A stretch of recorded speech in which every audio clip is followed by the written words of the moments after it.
The Chair recognises the Honourable Member for Harbour, Main.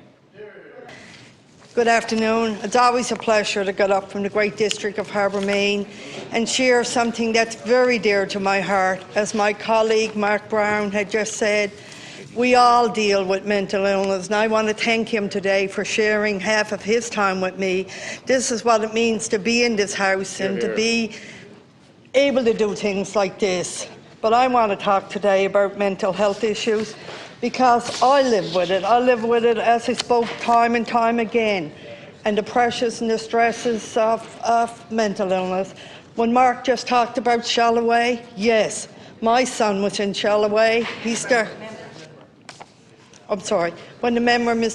When the member from talked about Shalloway, my son was there. He had all the things that he needed. He performed, he did the tours with him. What a wonderful choir. But, Mr. Speaker, mental illness got in the way. And mental illness is not like any other illness. We can't go to a doctor. We can't have a simple blood test. We can't define it. We've had people who'll say they'll go to the Waterford, they were sent home. But like I just said, it's not simple, it's not a test, it's something that goes on in the mind. And unfortunately, the thing that we have to do is to be able to support the person and to be there for him. Hear, hear. And sometimes we don't understand when we walk through the Waterford most days and see the patients are there and the kindness of our healthcare professionals, the time they take out to be able to support these people and to support me and my family and to make arrangements so that things go right. And yes, it's good that we're getting our new Waterford. I've advocated for it. I was also at Choices for Youth with Minister from Gander a little while ago when we did the online questionnaire. And what a great place to hold a questionnaire, Choices for Youth, where most of our young adults end up when they have no place to go, because these are the people that they can go to and be at home when there's nothing else left for them. So that morning when that was launched, to see the smiles on the youth and getting their iPhones out, and yes, 20 years ago there would have been no such thing as an iPhone or a questionnaire for those youth. But today, with modern technology, things are advancing. But like my colleague on the other side had said, along with modern technology, there come stresses. And stresses for young people in our schools today. They start off at a very young age. The bullying, the outside interaction on playgrounds. Sometimes they don't know how to deal with it. So I think it's a great move to put this into our schools and to have people there who are able to help. Because if we don't get mental illness looked at a very young age, it's almost too late.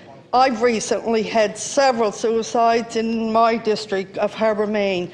Young men, just attended one last week, 22 years of age, heartbreaking. To see 100 and some odd people in a funeral home to say goodbye to a young man. It was heartbreaking. And I was in that case almost a year ago in February of last year with my son. But through the help of the Waterford and the team that's in place, we almost got him back on his feet. And that's what we need to do.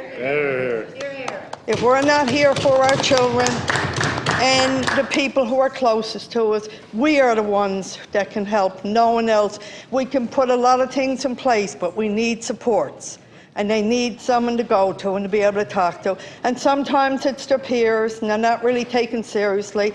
But in the school system today, if we got the supports in place and someone is having a hard time and they go and talk to their guidance counsellor about the mental health issues, maybe that person won't end up the way ended up dead, because it's brutal. It's one of the worst things we've seen in society. It's like an epidemic. In Marystown, I noticed the health lot, they've got great coverage out there.